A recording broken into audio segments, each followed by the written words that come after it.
From The National, this is Trending Middle East. It's Friday, August 8th. Here are today's headlines.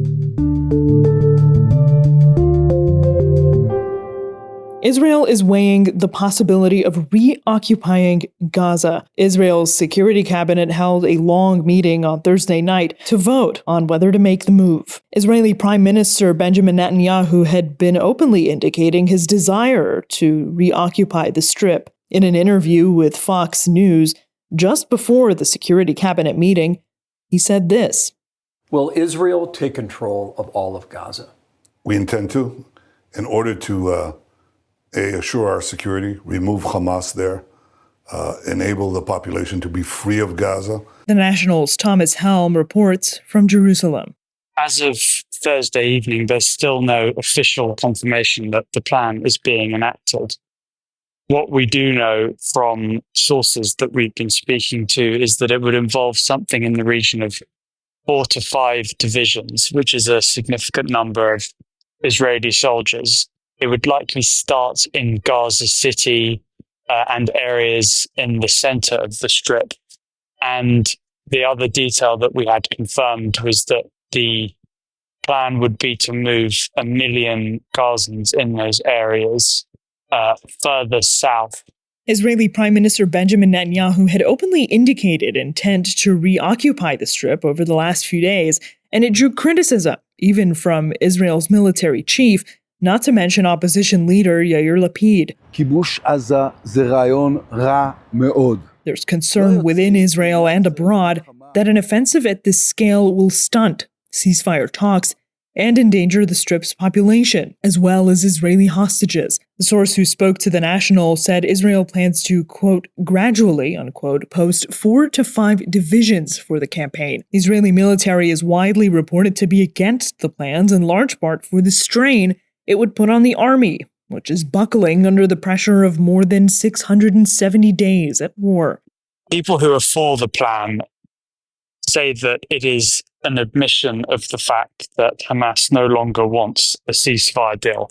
This is a controversial claim because it's Netanyahu that has often been accused by many of not taking the talks seriously. There is a chance that this is all just a bargaining tactic to get Israel in a more favorable position for future negotiations. But it seems at this late stage that it's much more than that. And Israel does mean, and crucially Netanyahu does mean, to go ahead with this massive invasion. The source did not elaborate on how long the operation is expected to take, but Israeli media reports said planners estimate about 5 months. Israeli outlet Channel 12 reported that the operation would start with an invasion of Gaza City. Lebanon has agreed to disarm Hezbollah. It's a historic decision that came at the end of a cabinet meeting on Thursday, in spite of all Shiite cabinet members storming out of the session in protest just a short while before. The Lebanese cabinet had failed to adopt a plan during a turbulent meeting on Tuesday.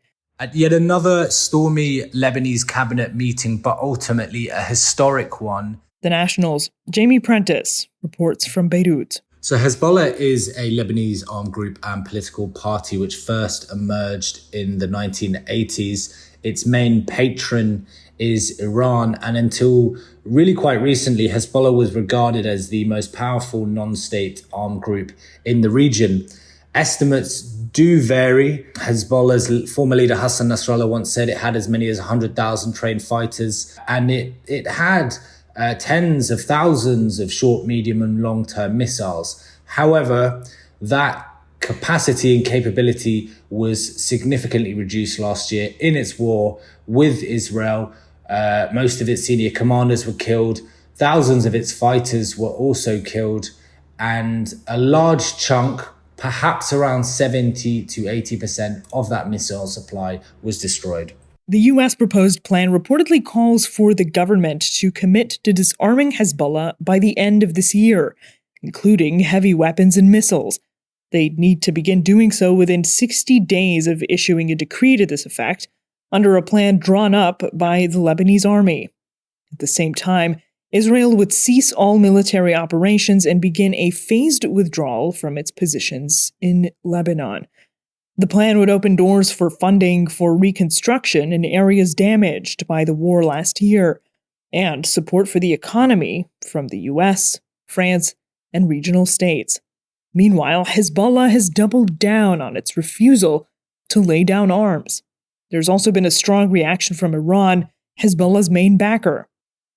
This week, Hezbollah has repeatedly said that it is deeply opposed to these plans for its demilitarization. They've described them as an Israeli-US plan to weaken Hezbollah and weaken Lebanon's integrity. US envoy Tom Barak was among the first to congratulate Lebanon for making this decision. He said it was a historic, bold, and correct decision. But ultimately, this is also a decision which is likely to inflame tensions in Lebanon. This cabinet decision, with the withdrawal of all the Shiite ministers, means it was a decision taken without the approval of any Shiite Muslims, which, typically is the support base for Hezbollah. Hezbollah argues that it says it's ready to talk about a national defense strategy in Lebanon, but only once the Israeli military has withdrawn from Lebanon and ended its bombing of Lebanon, and sort of underlining the precariousness of the situation as the cabinet meeting was going on. An Israeli strike in the Bekaa Valley killed at least 5 people. It's unclear at this point how exactly Lebanon would enforce disarmament of Hezbollah, especially given the group's public defiance.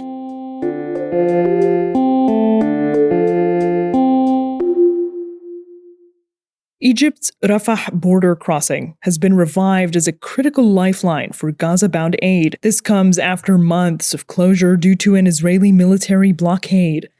Thousands of trucks carrying aid returned to North Sinai province this week, preparing to enter Gaza.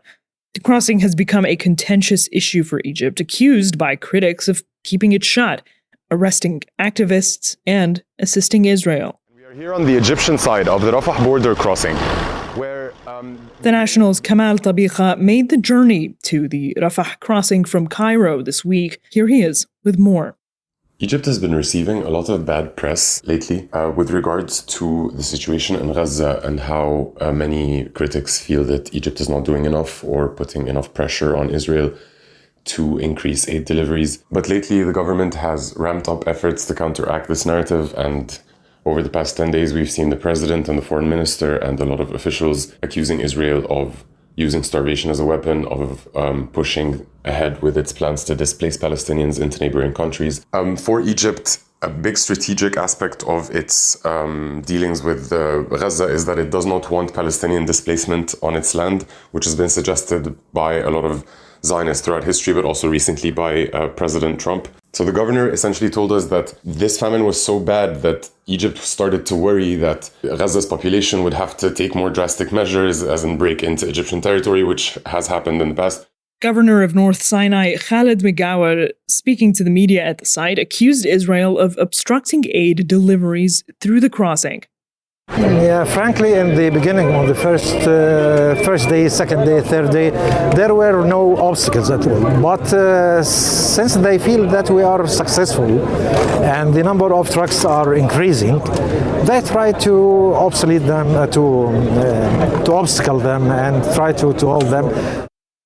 Egyptian President Abdel Fattah el-Sisi has accused Israel of turning the war, quote, into a war of starvation, extermination, and the liquidation of the Palestinian cause, unquote. But even as Egypt has tried to spotlight its pivotal role in aid deliveries to the enclave, reports from inside Gaza say that aid is not being delivered in sufficient amounts, and that some is being looted by armed gangs or turned back at Israeli security checkpoints. So the area around the border crossing is very busy right now. There's so many trucks, thousands of trucks. There's a waiting area by the crossing, and then there is another waiting area in Arish. and we crossed both waiting areas while we were driving from Arish to the border. The drivers have formed these small communities in these large car parks, and you can see them napping in their cars, dressed in pajamas, making coffee, eating. And we spoke to a few of them, and they are forced to wait for such long periods of time that they just bring everything that they need with them. We also spoke to a bunch of aid workers, and they described to us essentially that in the morning between 4 and 5:30 a.m. and they drive down for about 4 kilometers until they get to the Karm Abu Salim crossing where the Israeli checkpoints are. The aid workers have to stay there until the end of the day, so around 5 or 6. And at that point, they see how many trucks have been returned. Now, one of the aid workers was telling us that the reasons for the rejections are sometimes vague, sometimes varied, and there really isn't a pattern to it. So this is, again, part of this campaign to starve Gaza, according to the governor. That's this morning's roundup of news. You can get more on these stories and others and follow our live coverage at thenationalnews.com. Yasmin Al-Taji, The National.